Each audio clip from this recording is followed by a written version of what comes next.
அது வா கான்ட்ராக்ட் வர்றா திரையில் கதை சொல்ல விமர்சனம் அல்ல இது ஒரு சினிமா பயணம் கண்ட திறப்பால் அவர் மனதில் கலைஞன்.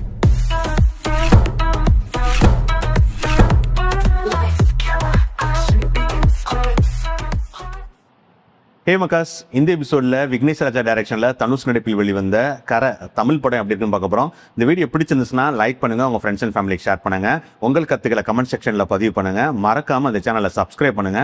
வாங்க இந்த படம் எப்படி இருக்குன்னு பார்க்கலாம்.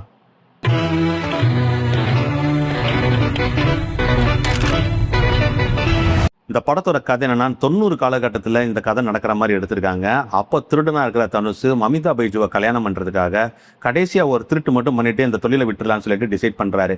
அதுக்காக எம்எல்ஏ வீட்டை வந்து செலக்ட் பண்ணி திருட போறாரு. அங்க போன இடத்துல எம்எல்ஏ ஆளுகிட்ட மாட்டிக்கிறாரு. அவங்க போலீஸ் ஸ்டேஷன்ல ஒப்படைச்சாங்க. ரிட்டையர் ஆகிறதுக்கு நியூஸ் பேப்பர்ல பேர் வந்து ரிட்டையர் ஆகணும்னு நினைக்கிறாரு டிஎஸ்பி சுராஜ். அவர்கிட்ட இந்த கேஸ் வருது. இதாண்டா சாக்குன்னு சொல்லிட்டு தனுஷ் மேல ஏகப்பட்ட பொய் கேஸ் போடுறாரு. அதனால தனுஷ் இவரை அடிச்சு போட்டு போலீஸ் ஸ்டேஷன்ல இருந்து எஸ்கேப் ஆயிடுறாரு. தனுஷும் மமிதா பைஜும் ரேணிகுண்டா போயிடுறாங்க. அங்க ஒரு மெஸ்ல வேலை பார்த்துட்டு வராங்க.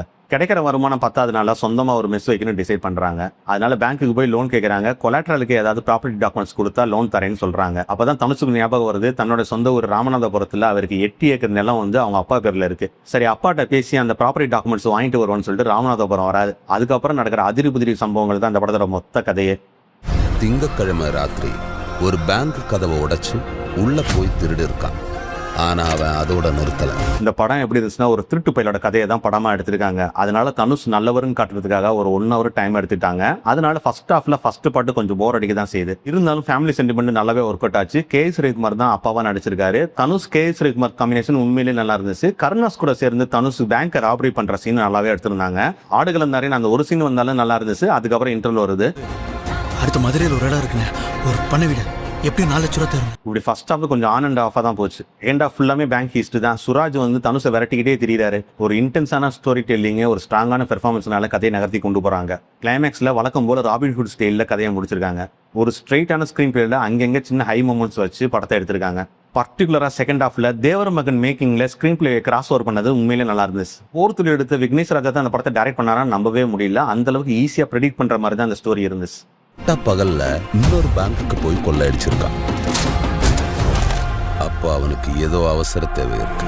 தனுஷ் ஒரு ஸ்ட்ராங்கான பெர்ஃபார்மர்னு இந்த படத்துலையும் ப்ரூவ் பண்ணிட்டாரு. ஆனா அவரோட கேரக்டர் ஸ்கெட்ச் தான் கொஞ்சம் மைனஸ்னு சொல்லலாம். யாரை பத்தியும் கவலைப்படாம தன்னை பத்தியே கவலைப்படுற ஒரு கேரக்டர். உழைச்சு சாப்பிட பிடிக்கவே பிடிக்காது. அந்த மாதிரி ஒரு நெகட்டிவ் சைடான ஒரு கேரக்டர். வழக்கம் போல ஒரு திருடனோட லைஃபை நார்மலைஸ் பண்ற மாதிரி ஒரு கேரக்டர். ஆனாலும் அந்த கேரக்டர்ல சூப்பரா நடிச்சிருந்தாரு தனுஷ். மொத்த படத்தையும் அவர் தான் தாங்குறாருன்னு சொல்லணும். அவன் திருப்பியும் திருடலாம். அமிதா பைஜு என்னடா பண்ணி வச்சிருக்கீங்கன்ற மாதிரி கெட்டப்லாம் சேஞ்ச் பண்ணி நடிக்க வச்சிருக்காங்க. கதைக்கு எந்த வகையிலுமே ஒரு ஹெல்ப் பண்ணாத ஒரு கேரக்டர். இருந்தாலும் சுட்டித்தனத்தெல்லாம் காட்டாம நல்லாவே நடிச்சிருக்காங்க. எங்க போயிட்டு வர? ஒரு வேலையா போயிட்டு வர. திருட்டு வேலைக்கா?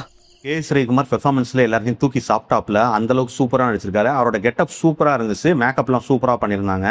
கே.எஸ். ரவிக்குமார் இவரு அப்படின்ற மாதிரி சேஞ்ச் பண்ணி வச்சிருக்காங்க. சுராஜ் நல்லாவே நடிச்சிருக்காரு. ஆனா வழக்கம் போல மலையாளோட கொஞ்சம் தூக்கலா இருக்கு. அவன் திரும்பி வந்ததுல எனக்கு சந்தேகமா இருக்கு. ஏன் அப்படி பேசுற? அவன் திருந்தி தான்டா வந்திருக்கான். கருணாஸ் வந்து தனுஷோட தாய்மாமனா நடிச்சிருக்காரு. நல்லாவே நடிச்சிருக்காரு. அதே மாதிரி ஸ்ரீஜா ரவி வந்து தனுஷோட அம்மாவா நடிச்சிருக்காங்க. அவங்களும் நல்லாவே நடிச்சிருக்காங்க. பாண்டியராஜனோட பையன் பிருத்திவியும் நல்லாவே நடிச்சிருக்காரு. அவர் கேரக்டர் இன்னும் கொஞ்சம் எக்ஸ்டெண்ட் பண்ணிருக்கலாம். அதே மாதிரி தான் ஜெயராமும் நல்லாவே நடிச்சிருந்தாரு. அவர் கேரக்டர் இன்னும் கொஞ்சம் பெட்டரா எழுதிருக்கலாம்னு தோணுச்சு.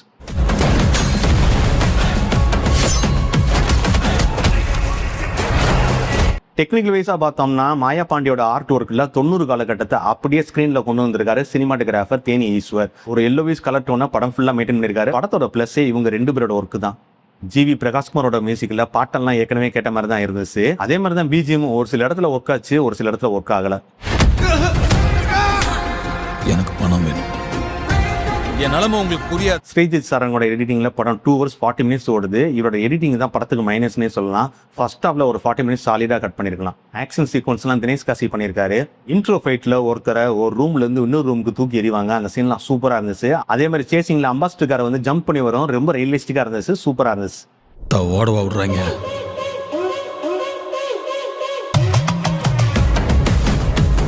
ஓவராலா இந்த படம் எப்படி இருந்துச்சுன்னா, படத்தோட கதை ராமநாதபுரம், கமுதி, முதுகுளத்தூர், பரமக்குடின்னு சுத்தி எடுத்திருந்தாலும் எங்கேயுமே ஓப்பனா ஜாதியை ஃபோக்கஸ் பண்ணி இந்த படத்தை எடுக்கவே இல்லை. தேவர் மகன் கிராஸ் ஓவர் வந்தாலும் ஆனாலும் ஒரு திருடனோட லைஃப்பை நார்மலைஸாக காட்டுறதுக்கு ட்ரை பண்ணியிருக்காங்க.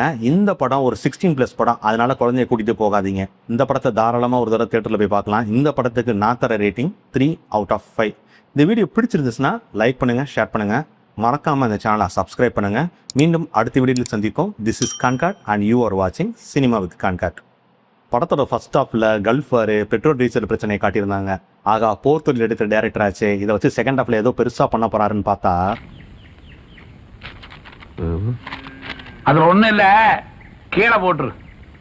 சினிமா உலகம், கலர் உலகம், ஒவ்வொரு சீனுக்கும் நேர்மையான விமர்சனம். ஸ்பாய்லர் இல்ல, டென்ஷன் இல்ல, கான்காட் ரிவ்யூ ஸ்பாய்லர் இல்ல. புதிய ஹீரோ, பழைய லெஜெண்டர், எல்லாரும் கான்காட் ரேட்டிங் பாருங்க. போங்க மக்காஸ், ட்ரெண்ட் பண்ணுங்க. சினிமா வித் கான்காட் சேனல் சப்ஸ்கிரைப் பண்ணுங்க.